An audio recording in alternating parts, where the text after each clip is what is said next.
I'd like to welcome everybody to KiwiTech's Venture Associates Online 808 workshop today.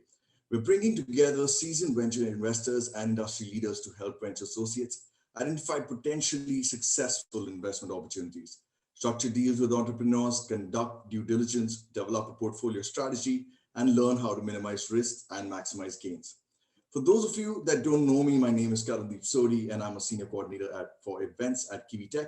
Well, very happy to be here today, and I'd like to start by thanking all of you for joining us. A warm welcome to our wonderful mentors who have taken time to be here and share their expertise and diverse experiences with you. For today's workshop, I will serve as the moderator to ensure everything runs smoothly. Now, I'd like to go over some ground rules. Well, each mentor will have up to 15 minutes to present, following which we will have a 5 minutes of Q&A session. Now, there's a response time of 1 minute for each selected question. For the attending startup founders, you can submit your questions through the Q&A feature or the chat feature on your Zoom screens. Now, during the event, there will be feedback service. Please answer them openly and honestly, as your feedback is valued and does provide a lot of insight for us to improve the event as well. You will get the feedback forms through the chat feature, and you will also have the ability to sign up for one-on-one consulting sessions with the mentors as well. So additionally, for startups that would like to know more about the ecosystem, there's an option to select in the feedback form, and we will connect you with the KiwiTech representative in your area. Well, okay, now moving forward, I would like to introduce today's mentors. The first mentor is Paul Bianco, founder and CEO of Graphite, who will be focusing on lessons from both sides of table, VC and founder. The second is Pankaj Jain, COO of Workmo, who will be focusing on VC due diligence. Then we have Akash Bhatt, who's an investor in ventures, who will be focusing on developing a sector thesis. Then we have, last but not the least, Lindy Sablov, founder and managing partner, Nuavo Capital, who will be focusing on how to negotiate a deal. And with that, I'd like to go ahead and kick things off by introducing KiwiTech's VP Strategic Partnership. I'm excited to give all of you a brief overview of KiwiTech. Ike, over to you. Well, good morning, good afternoon, folks, wherever you are in the world today. Thank you so much for taking the time and coming to our workshop. As Karan mentioned, my name is Ike. I'm the Vice President for Strategic Partnerships in the Washington, D.C. area. Big day we have going on today. Hence, you can see from my background. Excited for our new president for his inauguration and for him to take the oath and get started. So with that, let me give you a little bit of background on KiwiTech and who we are. So we are a global community of innovators, investors, mentors, and enterprises. Though almost 90% of our portfolio is based right here in the US, we have a rapidly growing international portfolio from companies in Canada, Europe, Asia, and South America.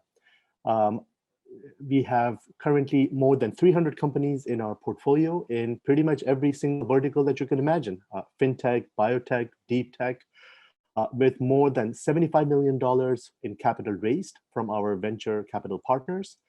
We have an investor network of more than 2,000 investors, from the usual suspects on Sand Hill Road to Virginia CIT gap funds to sovereign wealth funds. With more than 150 mentors, it's really a vibrant ecosystem that we provide for our startup community.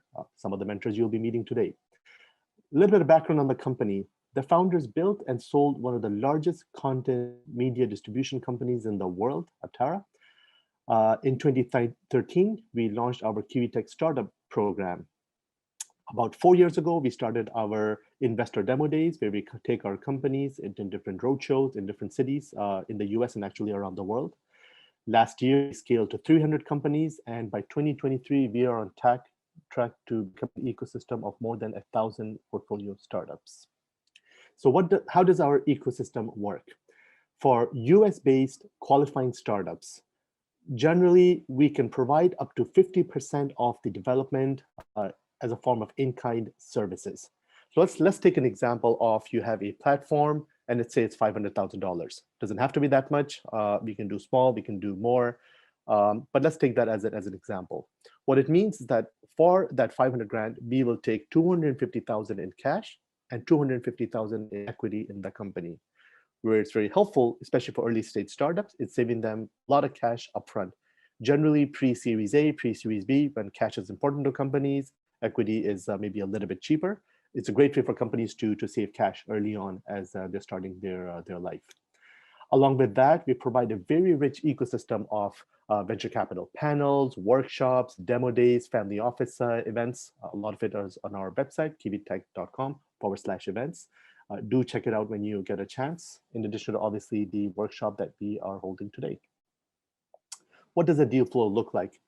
If we look over the last 2 years, it's really been a very selective deal flow. Contacted almost 70,000 companies, received a response for a little bit over a half, going on to meeting the CEO, the executive team with due diligence, and then finally ending up with a portfolio of about 210 companies. Again, this is over the last 2 years or so.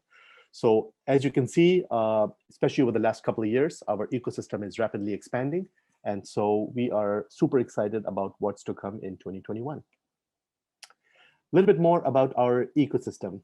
So as you can see, it is made up of various events that you're seeing on the screen, from our venture capital panels to our industry focus events, whether it is blockchain, fintech, insurtech, to a lot of our community focus events, whether it is our Female Founders Day or our Black Entrepreneurs Matter Day. We believe strongly in giving back to the community, big ethos of the founders as well as the executive team and the entire company. So in that spirit, we have the event today. Again, giving back to our community, giving back to the ecosystem. So super excited to kick it off with our great mentors. And with that, I will hand it over back to Karan. Yeah, I thank you so much. Thanks a lot. Okay, and without further ado, we will turn things over to our mentors to begin presentations. And first up, I'd like to introduce Paul Bianco, founder and CEO of Graphite, who'd be focusing on lessons from both sides of the table, VC and founder. Well, Paul, please, the stage is yours.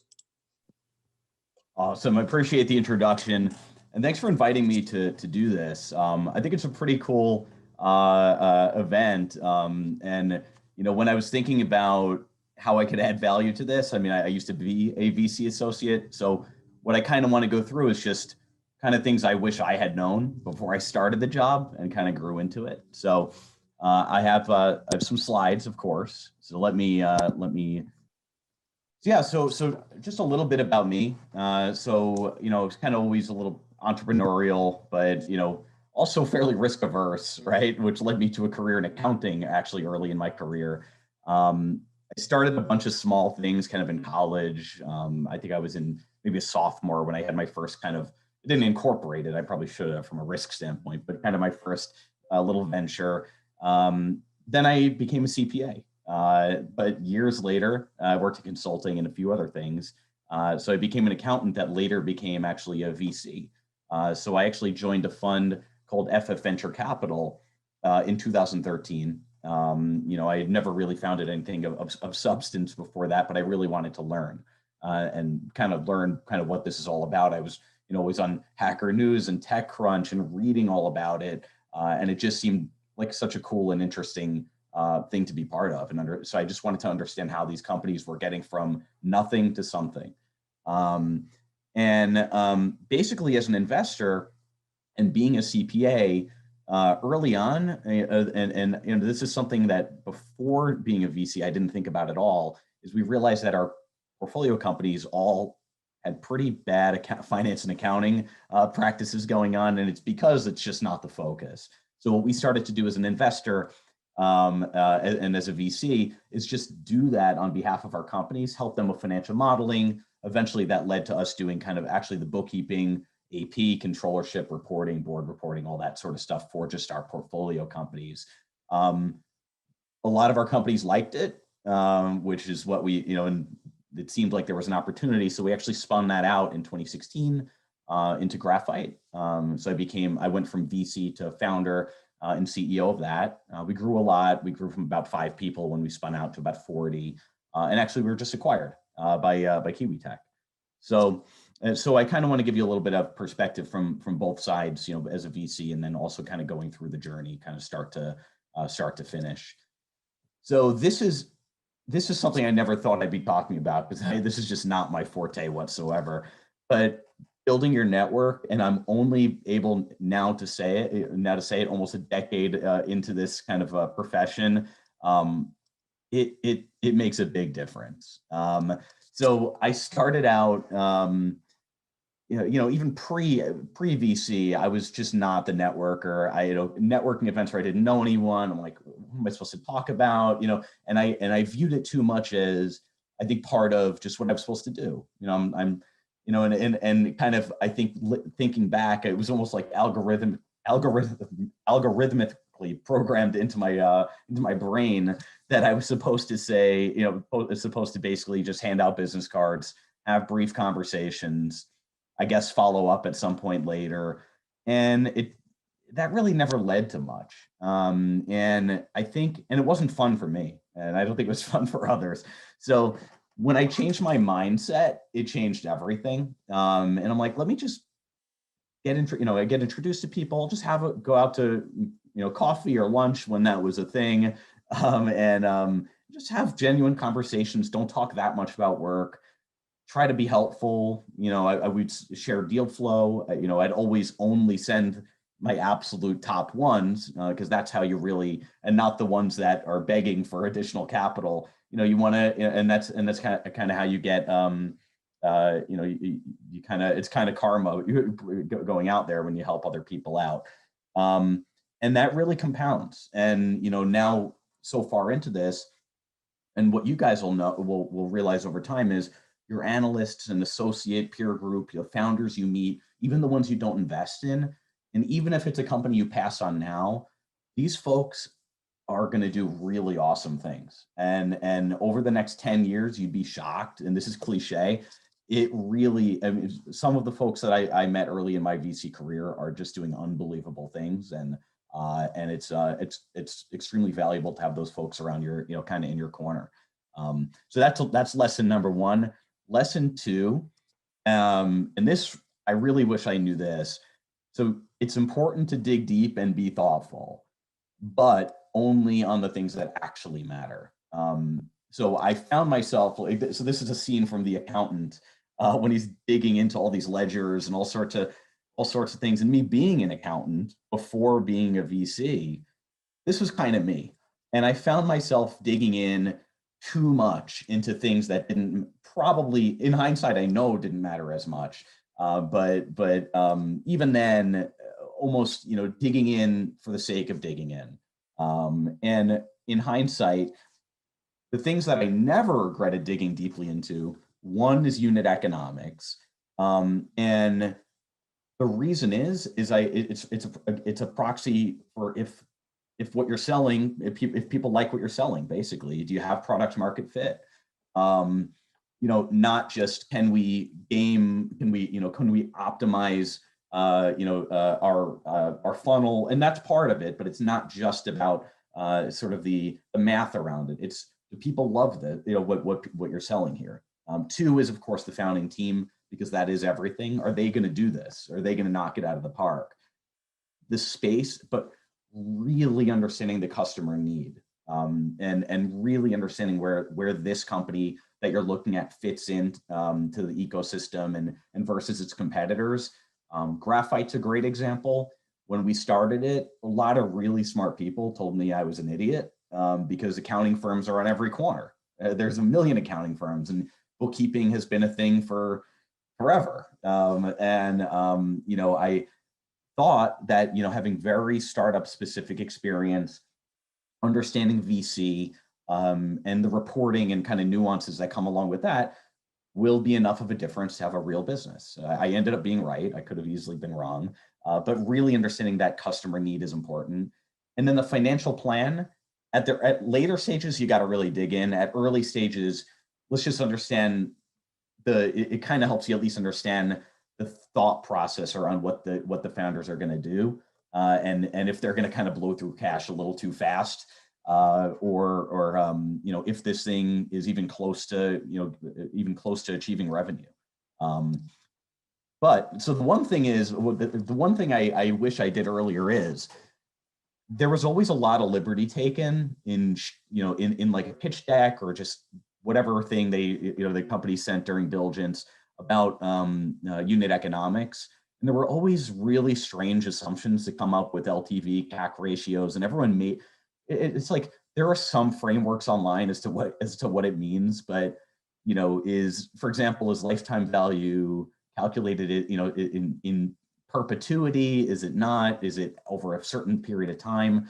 So my preference is actually just visual, and I'll show that quickly. And you could potentially ask, you could do it yourself, the information, or you could ask founders to do it. And then the other thing is, when you're looking at CAC and LTV, I always ask companies to look at to pull in gross profit and not revenue when comparing what they're going to bring in. Because if a company has terrible margins, you have to sell way more things to kind of be made whole. So I remember finding this kind of concept a lot, where we had this company on the left. Let's say this is a SaaS company. This is their cumulative cost of kind of hiring maybe a sales team and related commissions. That's the blue line. And then the yellow line is kind of the cumulative gross profit that person derived.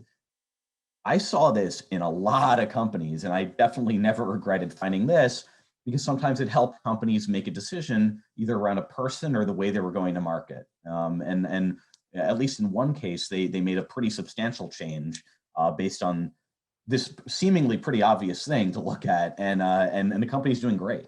So, being helpful during diligence, I'll talk a little bit about that later as well. And then consumer, digging into the retention curves. And one company I was involved with early was called Plated, which was in the meal delivery space. And I definitely learned a lot about retention there. And I realized that, a retention curve, the gold one is a good company. Their customers are staying in, and the bad one is this blue line. The difference is, the one on the left here is a payback period of like 24 months. And that's kind of like Death Valley right there. You're going to have to spend so much money just to begin, for those cohorts to begin compounding. And then I started realizing retention really is everything, because this is pure profit over here. So really digging into the economics, I never regretted. Lesson 3 for me is just conviction. And again, this seems really obvious, but there are sometimes you're looking at companies and you're like, this is a good company. I think this could really be a good company. But you don't quite get there. And, in hindsight, of the ones where, some of the other analysts and associates I was working with were like, this is pretty good, but I don't really know. Literally none of those ended up knocking it out of the park. And it was really only the ones, we made mistakes, but really only the ones where like, this is gonna work. I really think we have to get in this deal. Those tended to be the ones, and that's kind of like a gut decision. You also want to use data too, but it tended to be, in hindsight, the ones that we really, you have conviction for all of them, but the ones where you're like, this is really going to work, tended to be the ones that did, and some didn't. But now, on the ones where, what I found is we did more and more diligence on the ones that we were like, not 50-50, but even like 90-10 on. And it just kind of kept leading to these deeper dives, like the CSI meme where you're enhancing and enhancing and enhancing. And sometimes it leads you down a path where there's nothing there. You've kind of already made your mind up, and you're almost psychologically tricking yourself into what we call the inertia-based yes. And as we learned over time, we realized there's a reason we're digging deeper and deeper and deeper and deeper, because we're not getting there. It's just we're trying to look for the yes, and it's not there. And so that was, I found that to be extremely important. This is another one. Lesson 4 for me is double down, but also don't.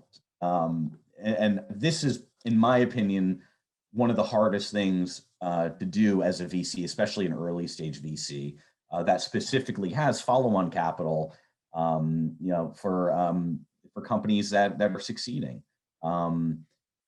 Success is never up and to the right, and graphite certainly wasn't. We grew, but it was like this, more like this to the right. It was crazy growth and not like everything is absolutely perfect. You know, and of all the companies, you know, some companies that I had invested in 6 years ago are only now beginning to really break away and knock it out of the park. Because it's all kind of, because they kind of had a rough ride or a slow start in some cases. So it's never up and to the right. But understanding, which means, and because most companies are losing money, well, almost all startups are in a net loss position. It's the point of venture capital. You know, they come back for a bridge round if they're not ready for the A or B or whatever. So then when they're putting the round together, you know, I guess the question I kind of wish I asked more was, is this $2 million or this 5 million or whatever it is this 2 million, the 2 million that changes things? Or is it just prolonging the inevitable? Very hard to figure that out. It's, you know, it's, and much easier said than done. I'm just saying it, you know, it's, you have to implement it, but this is a very hard thing to do. And then the other piece is, if you do think, what do you do then? If you do think this company is maybe peaked or just isn't working out, do you try to sell it? Do you do a bridge round to get them to the sale? Do you just walk away and that's a sunk cost? These are really difficult things, but doubling down on the winners, even if the valuation starts getting a little crazy, seems to be, and I didn't like rerun the numbers, but that seems to be the right thing, because it's those companies are generally very, very high growth. And then, yeah, and then the ones that don't, some of them break away, but some kind of limp along, and those are the ones where you know, the capital could probably be allocated better elsewhere. And what makes it hard is investing is a relationship. You're working with these companies for like 5-10 years. My last thing here is it's just, you know, help, basically be helpful to founders. On any given day, like I've felt like this, right? It could be, you could be on top of the world. You could feel like a genius. You could feel like an idiot. You know, you could feel like you just did a great deal. You could feel crazy. So, you know, really just empathizing with the founder, understanding their needs, and trying to help in different ways. And, you know, I certainly did a few different things, right? One is, and especially with Plated, I mentioned Plated before. It was one of the meal delivery companies.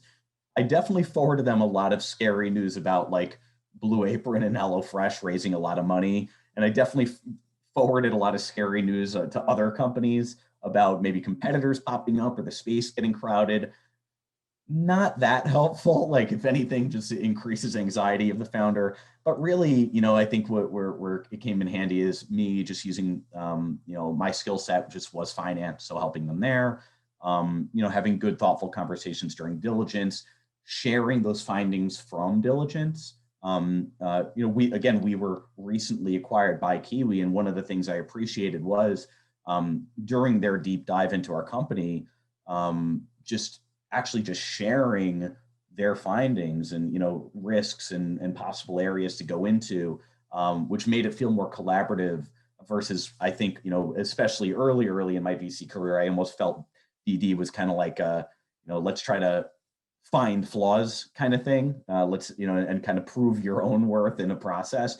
But it really is about, you do need to find the flaws, but also helping think those through.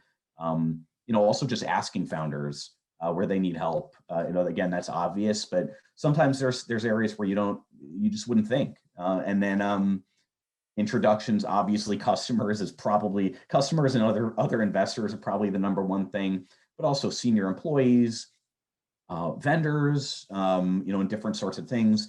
Just trying to be helpful in different ways. I found that is where I think the companies I had invested in are more appreciative, and likewise, as a founder, these are the things that I found the most helpful as well. So that's it. You know, I'm happy to take questions. Hopefully this is helpful. A lot of common sense in hindsight for me, common sense stuff. But again, things I kind of wish I wish I had this deck before starting back in 2013. So, Paul, thanks a lot for that session. I think it was great. So we do have a couple of questions that should be coming in. So everybody, in the audience, you can send in your questions through the Q&A feature on your Zoom. So please go ahead and send your questions. Just a second. Okay, till then. Also, till then, for everybody in the audience, we do have a feedback form for you to fill, because your insights and that we get are very valuable to us to improve the event. Of course, I have put in the feedback form in the chat feature, so please go ahead and fill in the feedback for us. All right, so Paul, we have a question that has come in. So hype cycle, how does plated related to that? Oh, okay. So you're talking about when an industry, when a set of companies get too hot, and then the valuations get crazy.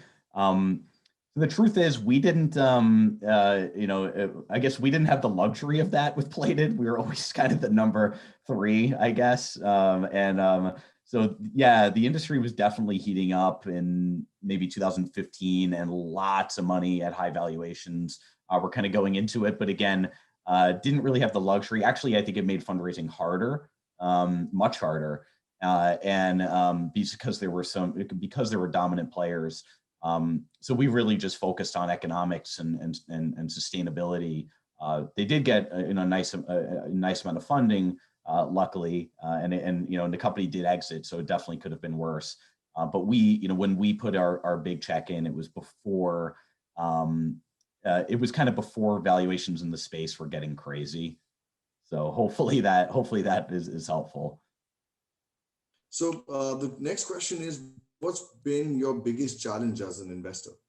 As an investor, yeah, I mean, early on, it really was probably just not paying enough attention to building a network and getting deal flow that was, top quality, and kind of creating that network of like sharing, top deals with each other. And kind of acting fast when you find something that you really think is going to knock it out of the park. Getting a term sheet out quickly, super high conviction, and doing your diligence. You have a fiduciary duty to your LPs to do it, but you also have a fiduciary duty to, if you really, sometimes these deals they just get gobbled up, and term sheets get thrown out there, and kind of just getting in, I'm not going to say the company, we definitely missed, we had a big miss, and it was kind of a timing thing. And so being able to act fast is important. And then I would say, again, just going back, I guess the other piece of that again is just focusing on the right things. I just feel like I overdid it, especially digging into the financial model of a company that's pre-revenue, and like thinking about the revenue too much, even though it really, at that stage, I should have been thinking more about understanding the product, not just their kind of made up assumption on how much they think they're going to sell this thing for. Just, like, what is it you're building exactly? And is this adding a ton of value to your potential customers? I wish I spent more time there than like too nitty gritty and this is coming from a CPA. Right? Like, I wish I spent a little less time on the financial and more into product. But of course, at the end of it, everything come out of experience. So, always learnings everywhere. So, of course. We just have time for the last question, quick question. Paul, that is, what are the best places to expand the network? Yeah, that's a good question. When I was writing those slides, I was trying to think of where that, how it happened, how my network built up. Obviously, mine built up as graphite grew. It's funny. I think really my mindset changed. I was at so we're based in New York, and in Hoboken, New Jersey, there was in maybe 2015 or so, there was this on the pier there was some startup event outdoors, kind of cool. I went and just waiting online for food. I just like bumped into someone, started talking, met and turned out to be another VC associate who, and we basically just didn't talk about work that much. We just kind of like hit it off and developed a friendship. Someone who is, I keep in touch with quite a bit today, and work with a bit today. And I'd say my clients, which before they were my clients, they were my portfolio companies. So getting to know the founders, developing good relationship with the founders, the the CFOs there, the other senior executives, just getting to know them. I think it's important that as an associate, try to get exposure, even if you don't have a board seat, maybe if you could be a board, just observe and be a board observer. Getting to know some of those folks, I think, is helpful. And then sometimes you just get introduced to folks, or just have. I found just one-on-one conversations and meeting people up, even if you didn't think it would add you enormous value, like literally this second. At some point in the future, it's just something to get to know this person. Worst case, I had a half an hour nice conversation with someone. I think that change in mindset helped me and expanded my network over time. Great. Well, thank you so much, Paul, for the session. It was great. We do have more questions that are actually coming in, but we will share them via email and, of course, the responses as well. So thank you so much for joining us. Great. I think. Thank you. It's about time for the. Thanks a lot. Thank you. All right. So now for our second presenter and mentor session, our second mentor, we have Mr. Pankaj Jain, who's the COO of Workmo, who will be focusing on VC due diligence. So Pankaj. Hey everyone, Karndeep, thank you so much for having me. We'll get into a little bit about who I am really quickly.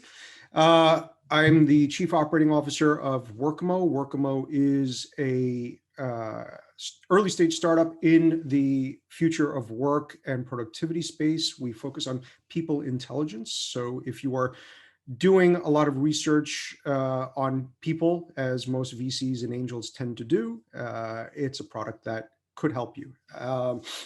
I've been a startup operator, advisor, investor for many, many years. I currently, in addition to Workmo, I am an IC member at OTF, which is a sovereign wealth fund, as well as AngelList India. Prior to that, I was a partner at 500 Startups, where I invested in a little over 65, 70 companies in India, as well as the US, and spent about a dozen years in the hedge fund industry, including long-term capital management and GlobeOp Financial Services, or SS&C GlobeOp now. Here are some of the companies that I have invested in, either at one of the funds that I was at or personally. So pre-seed and seed stage startups. Generally, there's a lot of open-ended questions that exist when you're talking to a pre-seed company. Some of those questions might be answered when you get to a seed stage company. A lot of these companies might have a founding team that is changing. One founder's coming, another founder's going. They still haven't figured out who their chief operating officers are, or their CTO is, or their engineers are, and they're kind of just like 1 to 3 people banging away on a keyboard. Many times they haven't even incorporated yet. Maybe they've built a prototype or an MVP that you could take a look at. The idea that they're working on is usually partially baked. They haven't really flushed it out completely. They've picked on one thread and they're kind of pulling on that thread to see where it goes. And they're usually not even clear on who the actual user or customer is. They definitely don't have any metrics, because most times they haven't even launched yet. So how do you do due diligence on these companies?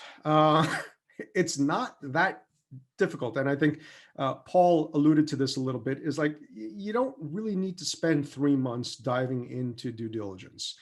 There's a couple of basic things at the pre-seed and seed stage that I think are important. Are the founders criminals? Meaning, do a background check on them. It's in the US, it's easy to do a background check. We can get information relatively quickly about any sort of legal issues that they've had, do a credit check on founders that you are moving to the DD stage with, and you're ready to move forward with. You really do want to spend the time and money on doing this at the pre-seed and seed stage. There have been instances where investors may not have done background checks on founders, and later on they found out that there are legal issues that the founder is tangled up with, and that is taking away their attention from focusing on the business. So it is important to do this if you are serious about working on a company or working with a company. And outside of the US, it could be a little bit more difficult, but there are services that can allow you to get some sort of information. Highly encourage you to do that. Paul also alluded to some of the other things here about what kind of relationships do these founders have. Talk to folks that they've worked with, talk to some of the people that they've reported to in the past, talk to people on their team, if the team is more than just one founder. Try to talk to folks that they've reported to and people that have reported to them, just to get an idea of like how are they as managers, right? Sometimes it's hard because when you ask somebody for a reference, they're going to give you whoever they know is going to say something good about them. So you may want to also kind of do some back channeling work when you're doing the reference checks. Reference checks are incredibly helpful and important. If you are a large, scale investor in terms of volume of investments, like an accelerator program, it could be a little harder to do a lot of that. So you kind of want to pick and choose how you want to do that and who you want to do that with. But I think you get a lot of insights talking to people that they've worked with in the past in some way, shape, or form, and as well as people that they're currently working with. So if they have vendors that they're working with, try and talk to a couple of them. Other things that you can do due diligence on is how well do they articulate the problem that they're trying to solve? This is, especially at the pre-seed stage, this is a lot harder than you might think. People tend to have a solution and then they start looking for the problem. We see this a lot of times. So, really try to dive into, is this a real problem or is this a solution looking for a problem, right? And spending a lot of time with the founders, both together and separately, and really trying to figure out, is this a problem that users really do have or customers really do have? And is this solution really going to help them, is helpful? And of course, a lot of this stuff is going to change drastically. At a pre-seed or a seed stage company, so it could be just 2 months and all of this completely changes. So, as a early stage investor, you have to be really comfortable with that change as well. Do they understand the market that they're going after, right? Like sometimes they'll be able to put a TAM around it. Sometimes they won't be, especially if it's a market that's not necessarily clearly defined. Workmo was a good example of that, right? Like the people intelligence space isn't really a well-defined market, but trying to understand how they're thinking about the market is incredibly important. A couple of other things that I have found useful in the past is looking at their GitHub or their source code repositories, to really understand how quickly and how often and how well are they shipping code. You don't necessarily have to be a developer yourself, but really just understand like, okay, here's a bunch of changes that were made on a daily basis, a weekly basis. Are they shipping the product out? And as a user of whatever they have, if they have an MVP or a prototype, that to me is a really, really important aspect of doing due diligence, right? Like one of the first things I always ask for is like, okay, is there a product that I can try? Is there something more than a video or screens that you can show me? I want to get my hands on it and play around with it. Pre-seed, sometimes that's a little difficult. Seed, that's usually fine. Sometimes they're paid. If they're paid apps, I will sign up for a month and play around with them. If they're enterprise level products, that might be a little harder or a little bit too expensive, but generally they'll have some sort of trial version that you can try out. So, kind of tying those pieces together of like, what is the user experience that you're, as a user, you're getting when you're using the product, and comparing that to their source code repository is also really useful. Do they have hustle, right? Like, this is really important, and this affects a lot of different things. When I talk about hustle, I'm really talking about a couple of things. One, can they recruit people? Can they inspire people with their story and what they're doing to come on board? A lot of times you need to hire people, but at a pre-seed or even a seed stage, you don't necessarily have enough money to pay people what they're getting on the market. So you really need to inspire them to, like, take a chance on you and your business. So really understanding, do founders have that network? Can they build that network, and can they inspire people to come on and take a chance? Is useful and important to kind of figure out. And you're going to gauge these things. These are not like 3-month long processes that you're running. This is like, maybe 2-3 meetings that you're doing with a super early stage company. Can they sell, right? Like, if they are a enterprise or SaaS company, are they able to sell? If they're a pure B2C company, have they figured out user acquisition, and have they figured out what those channels are that could work for them? If they're pre-seed, they probably haven't done a whole lot of testing on the acquisition side, but you could probably get some ideas based on past work that they've done of, like, do they understand customer acquisition and growth? And that ties into marketing and selling as well. So that's really early stage companies and seed, pre-seed. Series A and Series A plus is a bit different. There's a lot more information. There's a lot more data. The company's probably been incorporated for a couple of years. You have financials that you can dive into. So there's a lot more information that you can spend a lot of time on. And coming back to what Paul was talking about, you could spend months and months and just keep diving deeper and deeper and deeper and deeper into something. My approach for very early stage companies, and that's kind of what I know. I don't really know Series A plus due diligence as well, but my approach for Series A companies is, like, because you're really or pre-seed companies, because you're really betting on the founders and kind of where they are at that point and where they could potentially be on the future, it is more important to make a decision quicker. If something just doesn't feel right, just back out of the deal and just say, no thanks, this doesn't work for us, and try to be helpful and provide that information. With Series A, there's so much more information that you can dive into that it could take a lot of time from the founders, but it's important to do it. So some of the things that you could focus on, do they have product market fit, or are they close to finding product market fit? And product market fit, a lot of people talk about it. It's this elusive thing. You kind of don't know what product market fit is until you actually have it. And what I've seen is startups that have gotten to the point where they found marketing and acquisition channels that are working, and they're just doubling down on that, and that continues to help them grow rapidly, right? So, and people are paying for the product, or people are using the product. If it's a B2C product, they're using it extensively. You can look at all those metrics, and there's a whole bunch of those metrics online that help you kind of figure out, like, okay, do you think that they have product market fit, or are they close to it?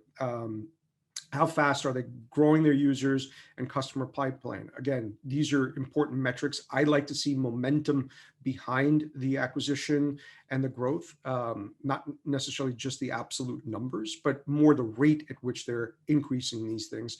So to me, that's important. And the customer pipeline is also important from a due diligence perspective, because you can, if they are an enterprise company, or they are a company that is B2B SaaS, you can actually see if they have an outbound sales team and what kind of pipeline are they building and who's in the pipeline, and then go talk to a couple of people in the pipeline. So you want to talk to a couple of their customers or users anyway, but you also want to talk to potential customers and get an idea of like, hey, how are they thinking about the product and what are they thinking about? At this stage, it's usually less about the founders and it's more about the product and the company. So are they monetizing? Dive into their financials.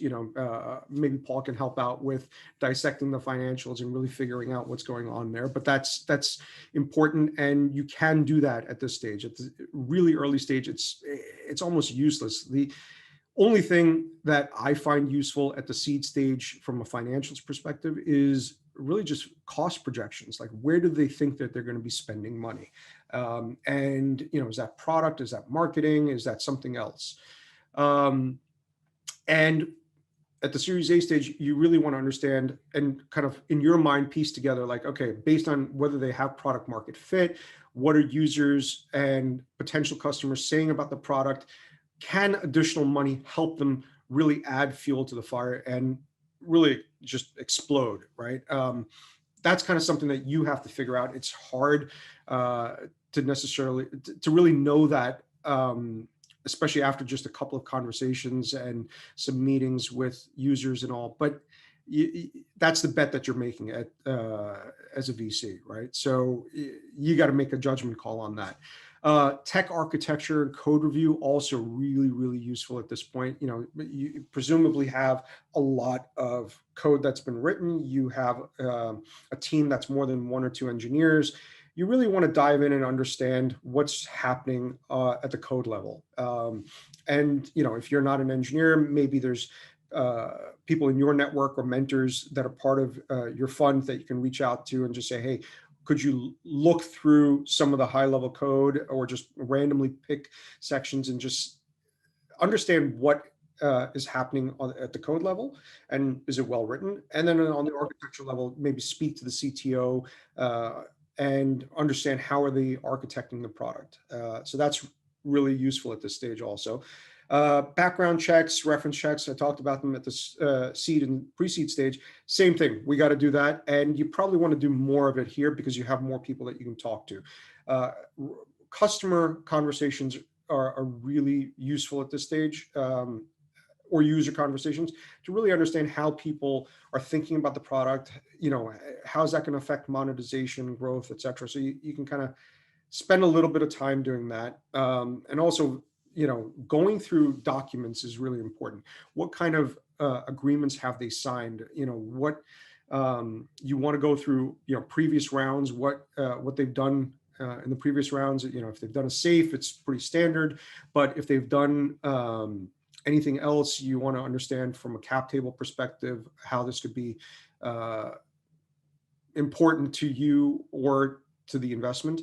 You definitely want to check in with vendors. What kind of agreements do they have with their vendors, with their banks, any credit lines or anything else, and also users or customer agreements. That's important at this stage to really understand what are they doing. At this point, you do want to spend time on your end understanding, doing your own projections on what the market is like, what the potential for this market is, who are the competitors and other players in the market, both domestically and potentially internationally, because I think that's becoming more and more of a reality where startups are facing competition from international startups as well. So this is a good time for like analysts and associates at funds to really spend some time to understand the market that this startup is in, and come up with your own thesis on what you think is going to happen in this market, and can this startup succeed in that market. And once you kind of figure out some of these things, now you want to get a financial whiz like Paul to really sit down and do your modeling, right? Like, so based on your expectations, what kind of returns can you expect from this company? And some of the things that I mentioned before, like about being able to hustle, is also really important here, because if the founders can't go out and raise money, that's also going to impact where this company is going to go. So, that's kind of like a soft part of the due diligence is like, do you think these founders have the ability to raise more money? That becomes really important, right? Of course, as a fund, you're going to try and help them get to the next round of funding, but you also want to be able to gauge whether you think they can get there without much help from you, right? Maybe you make an introduction, but they're really selling the company. And that's pretty much it. If you've got questions, love to hear them. This is how you can reach me if you'd like. Okay. All right, Pankaj, thanks a lot for that session. I think it was great. And thanks a lot for those insights as well. Wonderful. My pleasure. Okay, so Pankaj, we have a question that has already come in. So what are the typical blind spots during the initial due diligence that you find with venture associates?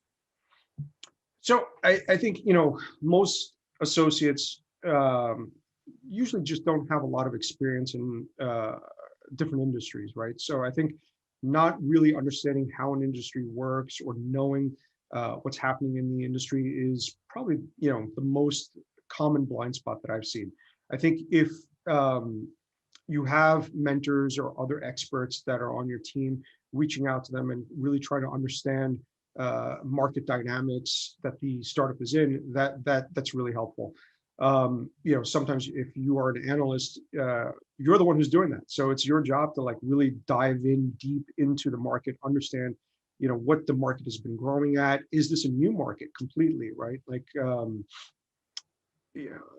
food delivery, like online food delivery, or Uber in 2009, right? Like that was a completely new segment. It didn't really exist. So you have to be somewhat creative in trying to figure out what's going to happen and where you think this market is going to go. I've made plenty of mistakes. There's a couple of unicorns that I passed on because I didn't quite understand where that business was going to go, because I didn't understand where the market was going to go. Great. Okay, and we have another question. So do you have basically any confidence in any of the research platforms like PitchBook, Owlet, or Crunchbase? Like, are they research platforms? Yeah, so I don't rely only on those. I think they are tools which have information. Sometimes that information is conflicting also. Because at the end of the day, a lot of these things are not pure research platforms. They are research platforms with some sort of analysis or some sort of opinion. And really what you want to do is you want to be somewhat objective in gathering the data and the information from all of these platforms, and then come up with your own thesis, right? So it's good to see countering arguments in PitchBook. Like there are times where you see one article about, hey, health tech is doing great in the US, and then you'll see another article 3 months later, oh, health tech is dying, right? So you really want to use them in the way that they're meant to be. They're information tools. Gather the information and really put your own lens on top of that research to then say, look, this is what they're saying, but this is my opinion. This, as a VC, I like to say that everything that a VC does is it's based on your own biases, right? So you make decisions based on the biases that you have, and you could be wrong, you could be right, but you, as a VC, you don't get paid to make objective decisions. You get paid to take data objectively, put it all together, and then come up with your own opinion of what you think is going to happen and which company you think is going to make things happen, and that's what you're going to bet on. So, I think you want to kind of put those pieces together and really understand that, hey, you're the one who's got to make the decision, not the platforms. Of course, definitely. Well, thank you, Pankaj. Thanks a lot for those responses. I think they were great, and it was a great presentation. Lovely to have you here as well for the session. So my pleasure. There's one more question that I think popped up here, if you want me to go into it. Yeah, okay. So we were actually just short on time for the other presenters. Okay, yeah, that's fine. Sounds good. we'll be sending these questions via email to you. So definitely, I mean, those responses will be shared with them as well. Yeah, and if people want to just hit me up on Twitter or on Clubhouse or whatever, that's fine also. You can do it there. Yeah, I mean, for everybody in the audience, we will be posting feedback forms on the chat. So you will have the ability to sign up for one-on-one consulting sessions with the mentors as well. So please go ahead and fill in the feedback forms if you wish to. So thank you. Thanks a lot, Pankaj. Thanks a lot for the session. Thank you, Karandeep. Thank you. Okay, and all right, now moving forward, before we move forward, actually, I would like to get everybody's attention to your Zoom screens. We have the venture capital panel coming up on the January 27th, a VC panel for health and wellness. So the timing of the event is 2 p.m. to 3:30 p.m. EST, that's Eastern Time. So please do join us, and we'd be glad if you join us. So just a second. Now, moving on to our next mentor, Mr. Akash Bhatt, Investor Scrum Ventures, will be focusing on developing a sector thesis. So, Akash. Hey, thank you so much for having me. Super. So first of all, thank you so much for inviting me and allowing me to share some insights on what it is like to build a sector thesis and why it's really important for a firm in terms of identifying the next big opportunity. I'll probably spend a little bit of time just giving a quick introduction to myself, not delve too much here, but originally born and raised in Bangalore. I started off, like most Indians did, my computer science engineering while I was in college, founded a startup, which was in the workforce preparedness sector called Shiksha, where we tried to bridge the gap between urban India and rural and tier 2, tier 3 markets in India by bringing people and making them ready for work in terms of soft skills, communication skills, basically helping them with anything that they would require to start their job on day one.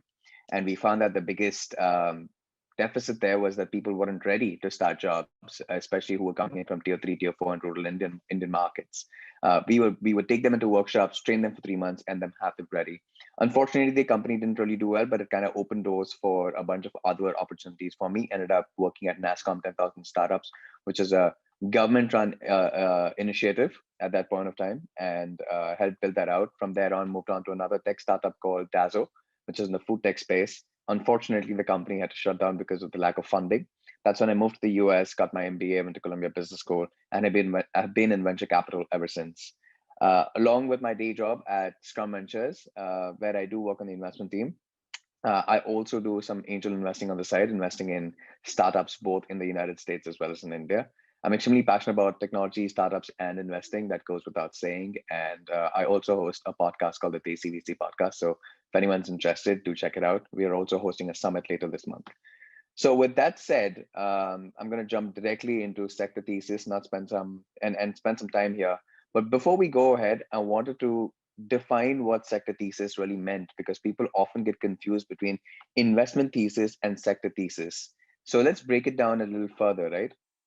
An investment thesis is typically used to attract limited partners or LPs, and it basically guides the activities of a firm and outlines the investment strategy, sectors that the firm chooses to invest in, the sweet spot, check sizes, processes, rounds and follow-ons, and everything that's got to do with the structure of the fund in itself. And it demonstrates how the fund fits into the competitive market landscape. That's the investment thesis.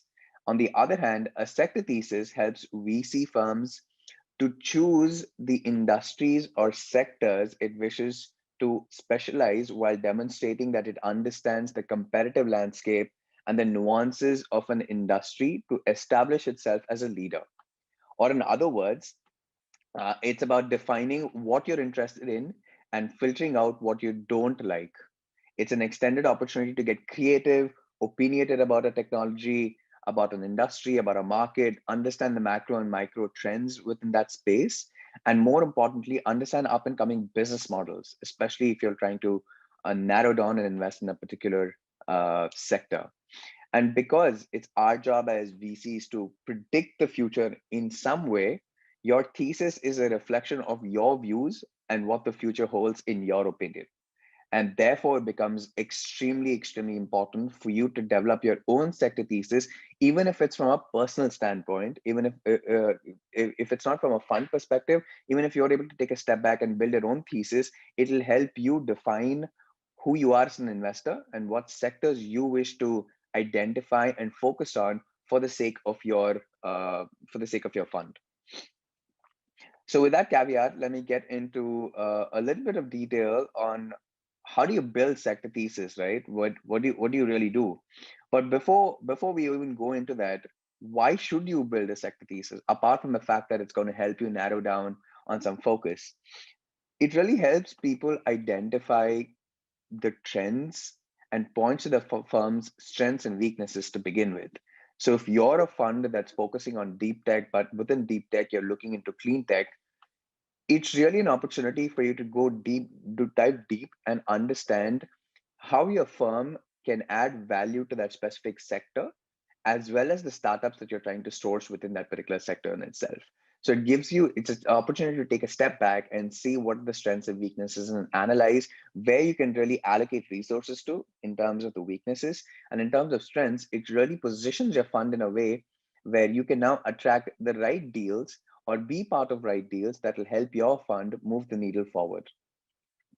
Second, it maximizes the learning opportunity, and you maximize the internal learning curves and hone in on compelling subsectors. And this goes back to the earlier point that I had made.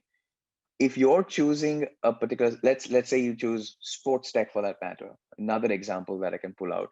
So within sports tech, you're seeing that the at-home fitness sector is getting a lot of momentum. Now you want to hone in on that, or even within that, you want to look at certain things. You can probably want to look at positional tracking, or you want to see body tracking or body mass index tracking. There are a bunch of companies that are just focusing on that particular technology and selling those solutions either directly to consumers or directly to businesses. Now you can start focusing on subsectors and sectors within the subsectors. So it's an opportunity for you to really go deep into a particular industry and then dive deeper and really build your own personal knowledge base by understanding everything from the ground up or top down, depends on how you see it. Third, you're able to drive a pipeline of startups, or what we otherwise call as deal flow, that aligns with your thesis work. So this also gives you an opportunity now to start aligning your own personal network to really help you drive this pipeline of startups to the firm itself. Now, say for example, again, if we're taking the sports tech example, and you're looking into the fitness space, now you understand that you probably don't have the enough connections in the fitness space, or you haven't really built out that network, or nobody in the firm has that network for you to go out and get some deal flow outside of your own personal capacity of sourcing. Now you have the opportunity to go and build those relationships on behalf of the firm and for yourself. And it unlocks a lot of opportunities for you personally, from where it could take you in a professional standpoint, and from your day job perspective as a VC. Gives you a chance to really unlock these relationships and see what really comes off of it from a deal sourcing perspective.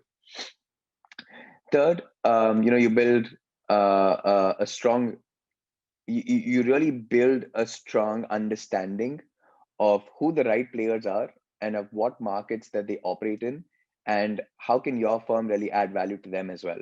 It's not about just the value that you're able to drive from or derive from all of these advisors or other VC firms in the industry, but now you're unlocking a new avenue where you can add value to your co-investors or the people that you'd like to work with in the industry. For example, I work at Scrum Ventures, and we are known to unlock the Asia potential or the APAC potential for all of our portfolio companies. One thing that we're also able to do is, because of the LP network that we have, we're also able to unlock that opportunity for some of the other VCs that we work with.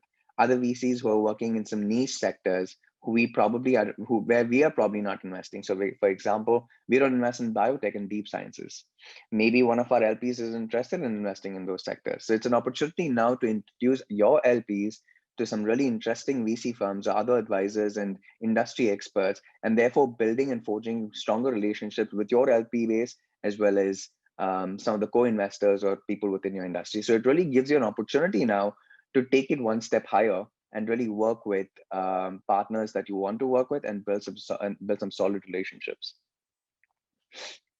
Now, before you start with the sector thesis, I usually take a step back and ask myself 3 questions, right? And I will be using one of the sector thesis I built a while ago, which was cybersecurity in the connected vehicle space. So I will be dropping some references within that from time to time. But when I usually start any sector thesis, I ask myself these three questions. Does this align with the firm's long-term and short-term investment strategy? I say long-term because this could be a way to position the firm and the next fund to potential LPs and align with their interests. For instance, when we started investing out of Fund 3, we're currently investing out of Fund 3. We're about a few months away from launch of Fund 4. We started looking into the deep tech space. And we wanted to really become experts in the deep tech space to position ourselves as people who really understood the space. Therefore, from a Fund 4 perspective, we could attract LPs who are interested in investing in the deep tech side of technology. And therefore, from the beginning of Fund 3, we started looking at that, keeping Fund 4 in mind. So it's an opportunity for you to align not just your current thesis and your current strategy, but also attract and position yourself from a future perspective. Now, second, does this really align with your firm's strengths? Or in other words, outside of pure capital, what do you bring to the table? Can you or anyone else in the firm, including your LPs, add value to these startups? If so, is it enough for you to build a portfolio around it? If not, you've already identified why you shouldn't be going into this, or are you able to quickly build all of the other things surrounding the deficiencies that you have around this sector? Can you go out and build that as soon as possible so that this could be a thesis that you can actually deploy from an investment perspective? And lastly, and most importantly, in my opinion, is this something that you're personally interested in? Because let's face it, if this is your thesis, you'll be sourcing, you'll be the one studying more about the sector. You will be the one working and sourcing startups and running diligence on this. So make sure that this is something that you see yourself doing beyond a year. If not, then don't pursue this. Just because a sector is hot or a sector is interesting on paper, I wouldn't advise you to go pick it up, because if you're not interested 6 months down the line, it's a waste of your time as well as the firm's. So be very cognizant about how you're spending your time. So this is the rough framework I look at, right? And this doesn't tell you a lot, but I'm going to delve a little more deeper into it so that I can share some insights into how I put together some of my sector theses.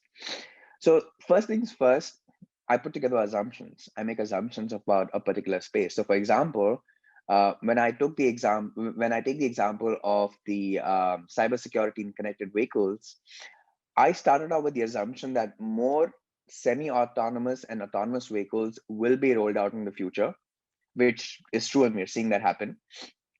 There will be an increased usage of electronic control units, otherwise known as ECUs, and the auto industry will be victim of cyber attacks in the coming years. These were the three assumptions that I made. It was as simple as that.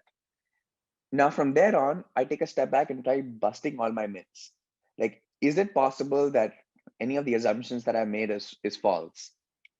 If I take the first one, for instance, are we really moving towards a future where we'll have more semi-autonomous and autonomous vehicles? Yes, that's true.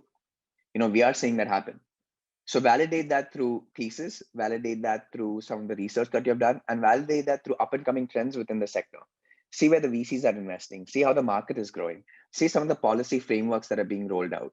So both from a micro and macro perspective, try and validate if that assumption is true or false. Second assumption that I made was the use of ECUs will increase over time.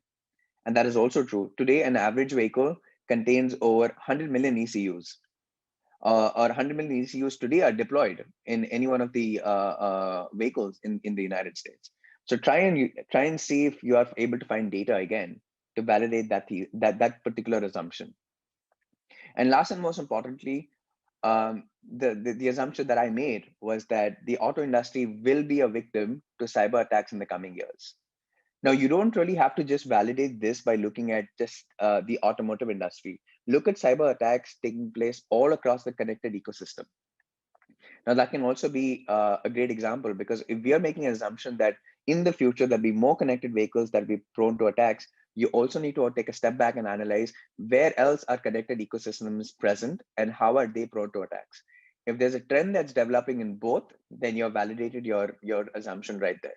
Or if it's just being proven out in one side, let's say the other side of the connected ecosystem, but not the automobile side, you can still say that, hey, this is a trend that's happened in every other connected ecosystem. And therefore, we also assume it's going to happen in vehicles when more vehicles are going to be connected to servers and clouds, and there's going to be more autonomous vehicles that are going to be rolled out in the future. So all of that comes full circle again. So that's basically where you start busting your myths. And most importantly, my biggest tip here is don't validate your biases. It's easy to start doing that. Instead, try and prove your assumptions wrong. If you try and validate your thesis or your assumptions, chances are that you will only look for answers as to why that is right. Try and look for answers why it's wrong. So when I start looking at ECUs, I try to see if there's a substitute for ECUs. Are we heading towards a future where the number of ECUs are going to go down? Is there going to be a future where there's no semi-autonomous or autonomous vehicles? Or are they never going to be cybersecurity attacks? So all of these theses can be busted, and therefore you can not validate your biases that you go in with. This often happens if you're very passionate about a sector, which also happened to me when I looked at the connected fitness space. I was extremely passionate about fitness, and therefore I was trying to look at it from a completely different lens. So I had to take a step back to analyze if that was the right way to look at it or not. Now, the next thing that you'd like to do is identify some of the sector or just capture the sector highlights and the trends within it, right? So that encompasses everything from looking at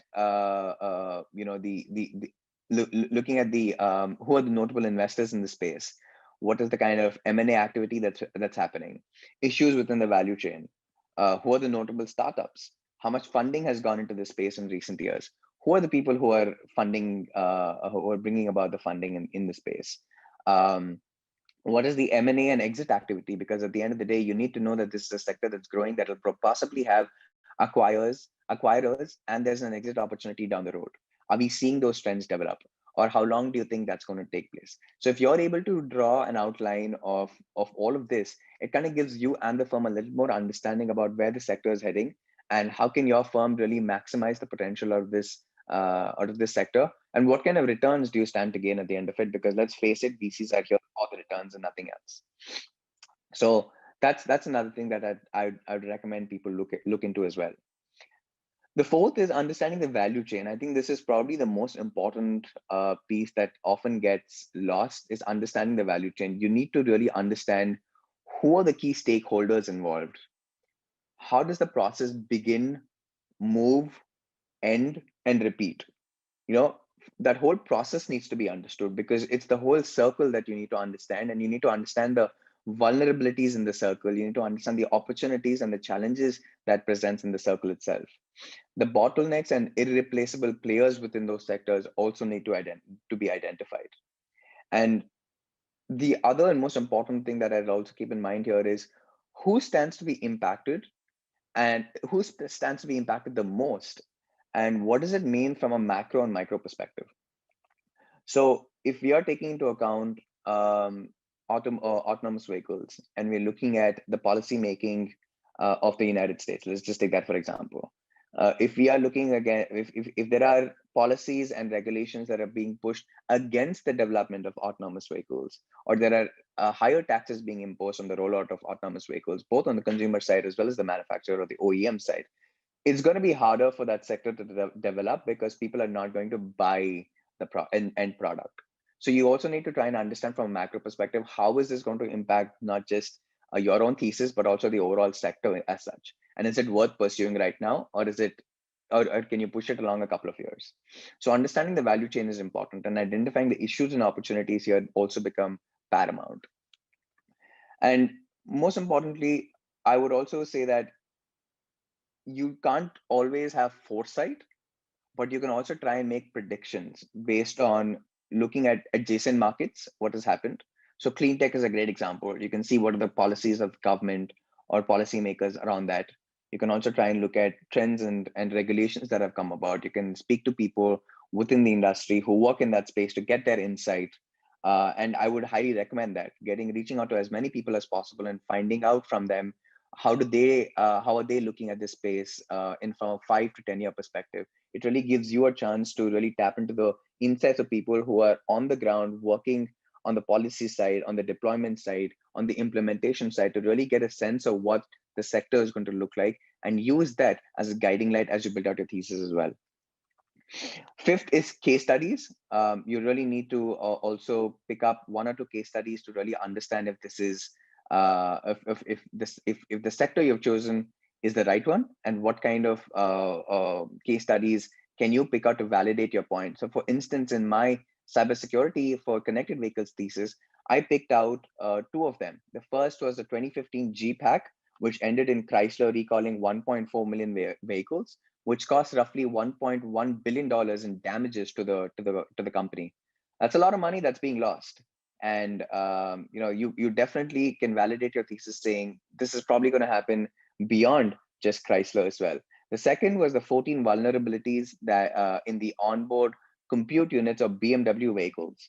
And although this case study was a white hat attack, which basically means it was conducted by ethical hackers for research purposes, it exposed key vulnerabilities that arise from due to third-party infotainment systems that are put into cars. So you can start looking at from both an ethical perspective and a white hat perspective or a black hat perspective, knowing that this sector is prone to both. So that's one way of building out case studies to validate your thesis as well. Before last, narrowing down to 1 or 2 subsectors. So even within the connected ecosystem, right? Connected ecosystem within the mobility space, you can dive deeper into what are the subsectors. So I ended up choosing onboard diagnostics, smart mobility and infotainment systems, and remote or keyless entry into vehicles. These are the 3 that I ended up choosing. But when you start researching, you will understand that there are way more than that. For example, there was sensor spoofing, there was complete takeover of the vehicle, espionage, physical access, telematics, over the air, unauthorized access, data theft. There are all of these sectors that automatically come about when you're looking into the space, but you will probably have to narrow down to 1 or 2 sectors that you want to focus to begin with. Chances are you can get into all of the other subsectors as well. But to start your thesis, you need to start with 1 or 2 sectors that you're immediately passionate about, or you feel you can go out and scout companies in. So again, that'll give you a chance to see where to begin with, gives you a starting point from a sourcing perspective. And most importantly, and the last one is just identifying the personas of startups that you want to go after, or the startups that you want to go out and source. It could be one of both, right? You could identify and say, hey, within the onboard diagnostics subsector, I'd like to look at companies in the countries XYZ. I'll identify these 3 countries because I feel these are the ones that are focused very highly on that. An example, Israel. Israel is conducting some fantastic research, and some great companies are coming out of it at the early stage. So I want to focus on that. I want to focus at the pre-seed stage. We want to catch them super early. And we want to write checks that are between these size, like maybe between 100 to 250K at the pre-seed stage. And we will double down on them and add another extra 250K should the company meet these metrics. So it gives you a chance to identify the persona of the startups, and then identify how you'd like to invest and double down on some of these investments should they do well. So it gives you a chance again to identify how do you like to go about with your own analysis of the sector, and then how do you like to back startups in this sector. And that, in my opinion, was probably more important than any of the other ones, because the rest of it can probably be developed. But how do you invest in these companies will also give you an indication of how your whole sector thesis can be advantageous or not for the firm in terms of the returns. So it's really important for you to highlight the personas as well. So this is how I go out and build my sector thesis. Open to questions at this point. And if we don't have any questions at this point, you want to reach out to me directly, please feel free to reach out to me either on any of these platforms. Well, gosh, thank you so much. Regardless, I think that was very insightful. We do have a question that has come in. Before that question, I would just like to tell everybody in the audience that you do have the feedback form in the chat. Please go ahead and fill the feedback form. Your feedback is very valuable to us to improve, the quality of the event. So thanks a lot. Okay, Akash, going forward with the question. Do you always stick to your thesis, or are there exceptions? Don't you think that a great deal is a great deal? A great Um, could be your thesis. I completely agree. In between the thesis, or you could have built a thesis and then you come across a startup or a trend within the sector that completely is contradictory of your own personal thesis, and that is the personal learning that you will have to undergo yourself. And again, one of the things that could happen is you built a thesis, say between the months of Jan to March, and then you start deploying your thesis in the second quarter. Chances are a new policy is introduced. There are different trends. Like for example, nobody could have foreseen the pandemic, and then something like a pandemic comes in place. Now your whole thesis needs to be reevaluated. So there are possibilities that this could happen, but the sector thesis is just a guiding light, gives you a chance and a framework to follow something with conviction. And there are things and variables in the thesis as well. But more than anything, you need to consider that as more from a guiding light, from a learning opportunity, and then try and see if you can validate things against it. But there are things that's going to change along the way for sure. All right. No, great, Akash. That was great. Thank you so much for the presentation and for your time, of course. It was a great session, and we would like to move on to our next presenter, our next mentor. Just a second. And for our next mentor, we have Lindy Sablov, who's the founder and managing partner of Nuavo Capital, who'd be focusing on how to negotiate a deal. Depending on where you're coming in from, either good morning or good afternoon, everyone. Especially given what today is, I appreciate everybody sticking on the workshop for a little while longer and not leaving me for Biden being sworn in or Lady Gaga, as it were. I'm not going to kid myself and say that I'm a bigger draw than she is. I would also like to thank Ike Syed, my good friend and colleague at KiwiTech, and the whole KiwiTech team. It is always a pleasure to speak at one of these workshops. Today, I am going to be focusing on how to negotiate a deal. Look, I know we are running a little long. I will do my best to be efficient and effective for everyone. When you're trying to negotiate an investment with a startup, there are a lot of different components to it. But first and foremost, this is personal style. This is how do you want to go into a deal, all right? And there are a lot of things to consider as you start negotiating a deal.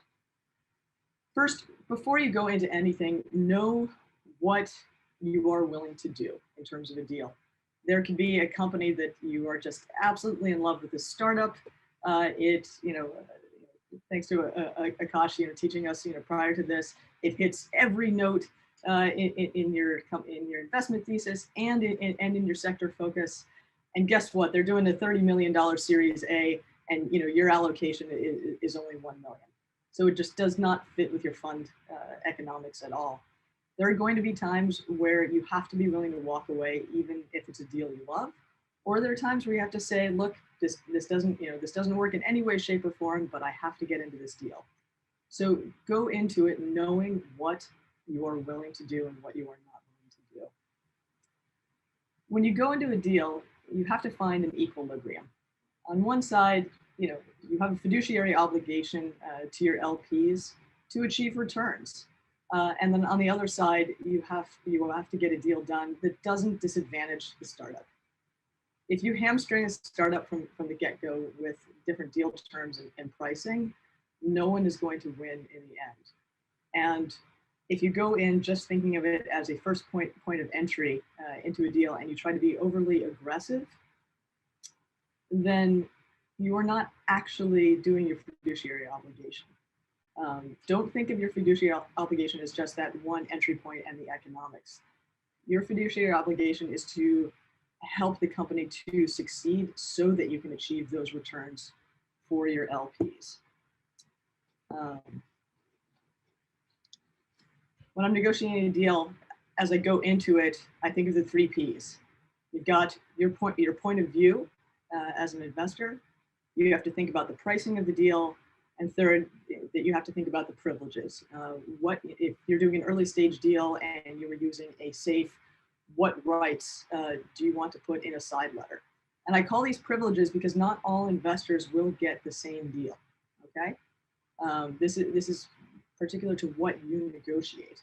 And there will be times where you will not be granted any privileges whatsoever. Again, it depends on the company. It depends on how well you negotiate. And it depends also on the size of the check that you are writing. So when we talk about point of view, what I mean is, what kind of investor do you want to be? And there's no judgment here. This is fine either way. But do you want to be the person who just writes checks and moves on to the next thing? Or do you want to be a value-added partner? Okay. If your mandate is to write as many early stage checks as possible, and you have to go out and you have to deploy 50 to 100 early small early stage checks, you want to be the former. You just want to write checks. You cannot get bogged down into being an advisor or even kind of a quasi co-founder to the company. Okay, so know your fund, know what your mandate is, know what you have to do. I have always tended towards the partnership side. Look, these are highly illiquid investments. This is not a stock that you can sell. And so your reputation is tied up in this startup for the next 10 to 12 years on average, until they can achieve some kind of exit. All right. I've always found that if I put a founder in a position to succeed, then I'm going to lower my risk and I'm going to increase my chance of reward. And quite frankly, as an investor, I like that delta.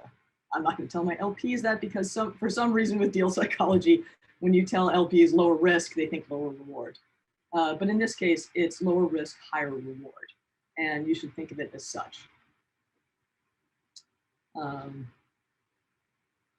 The other reason for partnership is that loyalty shifts.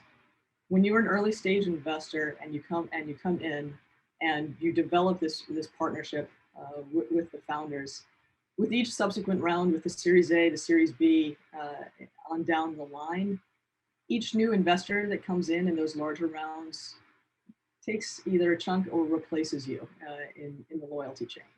Okay, so it's important to develop a relationship so the founder still feels comfortable with you, even at later stages when you reach a point with your fund that you can't take you can't write another check and you can't participate in the next round.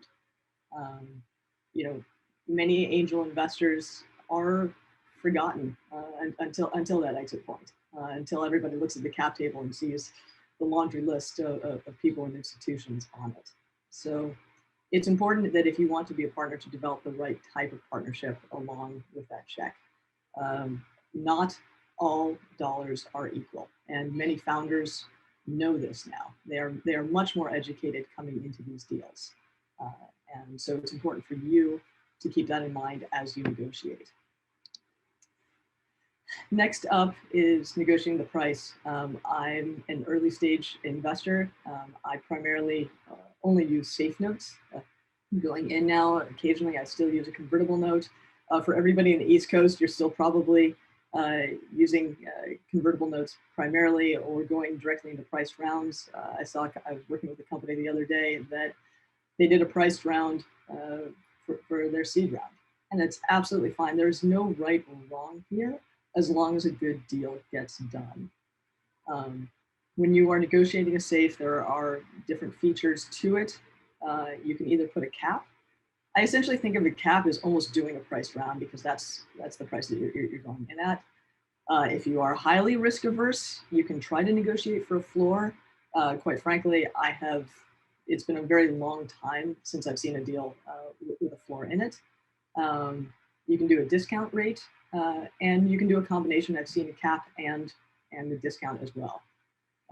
For a convertible note, you have discount or conversion, strike price, any of the interest rate as well. When you're looking at doing pricing, you can either take a bottoms up or a top down approach, or quite frankly, both. Some funds, you want to know what percentage ownership you want to achieve early on. So as you get diluted, you're diluted to a point that you are still comfortable with at the end of the day. Top-down approach is, you go into the deal and you say, look, what is the most likely exit for this company, right? Are they going to be acquired? Who are the potential acquirers for this? How is the industry shifting? What is the particular market? Or is this company likely to IPO? And again, you want to price accordingly. At a minimum, you're always shooting for 10x, if not greater. And you want to make sure that whatever you come in at, that whatever you believe the exit to be is going to be achievable. And so you can kind of back into the pricing based on that belief.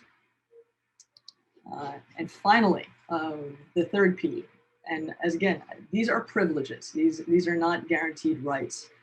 There are different things that you're going to want to look at, and there are different things that you're going to want to push for. And quite frankly, there's sometimes you're not going to get anything.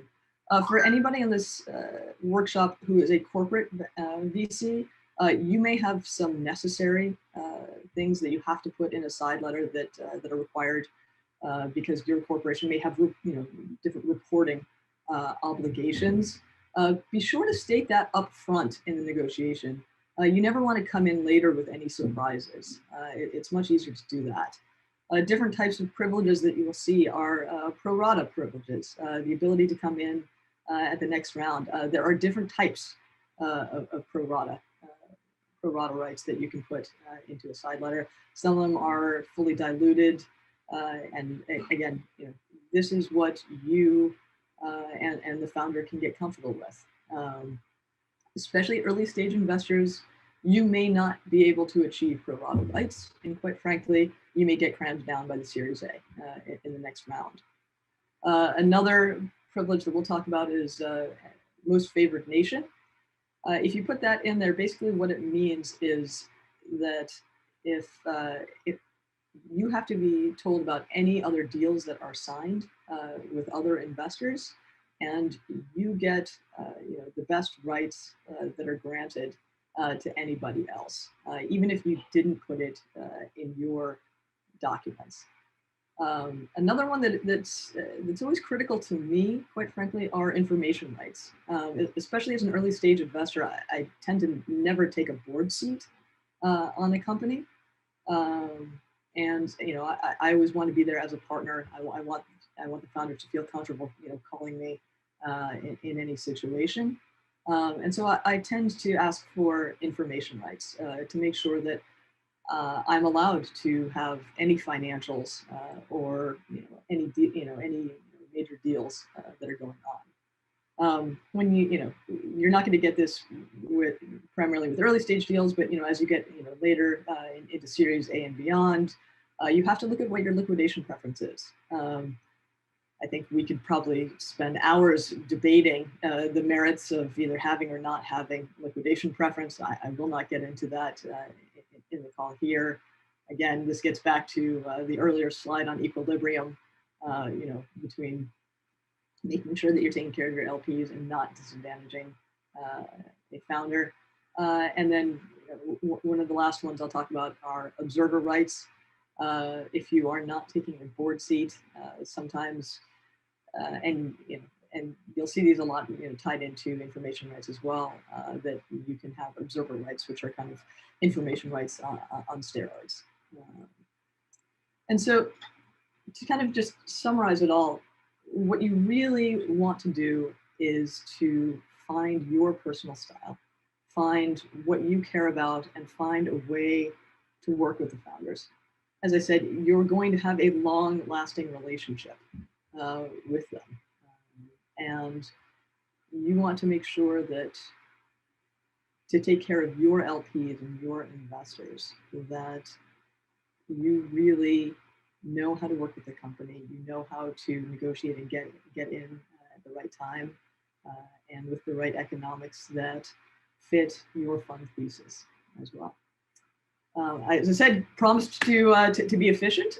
Happy to answer any and all questions. I know that was a little bit broad strokes. Thanks a lot, Lindy. Thanks a lot for that short, actually, presentation. You really sorry for the delayed time, but you did a great job. I think it was a great presentation, great session. Let me just check for a couple of questions that are coming in. Till then, I think for everybody in the audience, you can also send in your questions through the Q&A feature. So please go ahead and do the same. So just hang on there with me, Lindy. Okay, so we do have a question that has come in. So how highly do you rate the role instincts, that instincts play while negotiating a deal? Look, negotiating the deal is very much, you have to use all of EQ and all of IQ when you go into it. Instinct is very much a part of it. It is increasingly difficult to negotiate a deal. I know it's nice for VCs now that we can take so many more meetings that, with video, but video is not as easy to read in terms of body language, also because somebody can see their face and their own reactions. People are a lot more tempered on video. So instinct isn't as reliable in the pandemic as I would say it normally is when you could sit face to face with somebody and negotiate. You still need to read between the lines when you are communicating with the founder. One founder that I work with who it is a completely different story dealing with him on email versus when we are on the phone. If you recognize that somebody is much better live on a video call rather than going back and forth with email, stop emailing. Always insist on being live and get to a point. Email will just be to verify what you have agreed to on the call. Don't use it as your primary means to negotiate. Thank you. Thanks, Lindy. And also, why do you prefer SAFE over convertible note? I think I started my career, and this is a personal thing. This is not, as I said, I think a SAFE or a convertible note are absolutely fine. I started my career as a corporate banker, and I've never quite understood putting debt on an early stage company. And even though a convertible note should convert to equity, it still is a debt instrument. And so that's, for me, that's simply a personal preference. It's not that either one of them is right or wrong. I think you're just seeing the proliferation of SAFEs throughout the industry. Okay. Thank you. And for the last question that I have right now that we have time for is, so how are things different inside versus outside the US? I actually do a significant amount of work in the Middle East as well, working with startups there and working with what I'll term a nascent ecosystem is very different. I think it's more difficult because you don't have that layer of angel investors, educated angel investors coming in the Middle East that you primarily do in the US.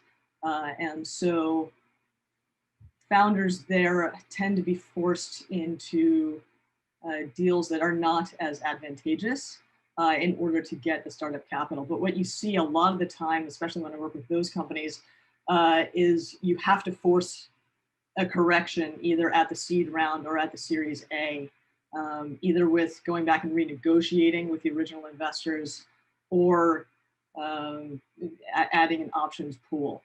There are a number of times where, you see, founders say, with 70 to 80%, of the company through seed, or at least above 60.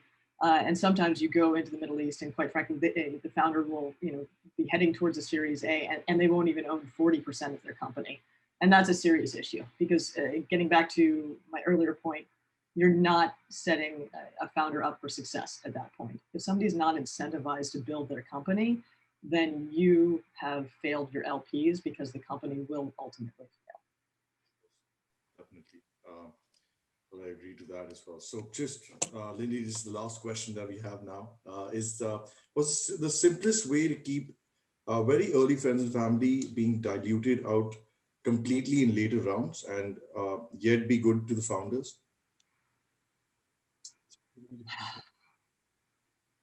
It's very difficult when you're talking about, you know, early friends and family and angels. They're coming in because of their belief in the founder. You do have, you know, more professional angels now who are more focused on returns, but friends and family, the purpose is to help you to succeed. I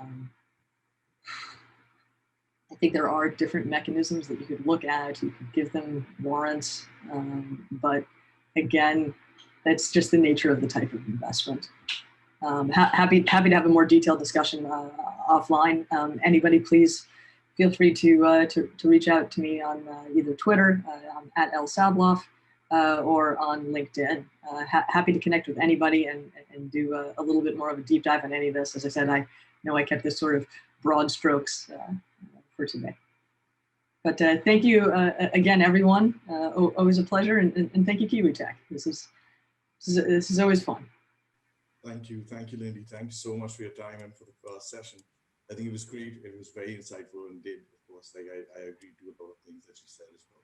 But thanks a lot for your time. And thank you. And well, I'm thankful to today's everybody who joined us today. And before we close out, I would request you to please fill out the feedback form that we send in the chat. This really helps us bring you the quality events in future, of course. And of course, please turn your attention to the screens for upcoming events. We hope to see you there as well. We have a couple of great events coming up in January and February, of course. So I hope you all gained some valuable insights today, and I thank you all for joining us. Stay safe, stay healthy, and until next time, thank you.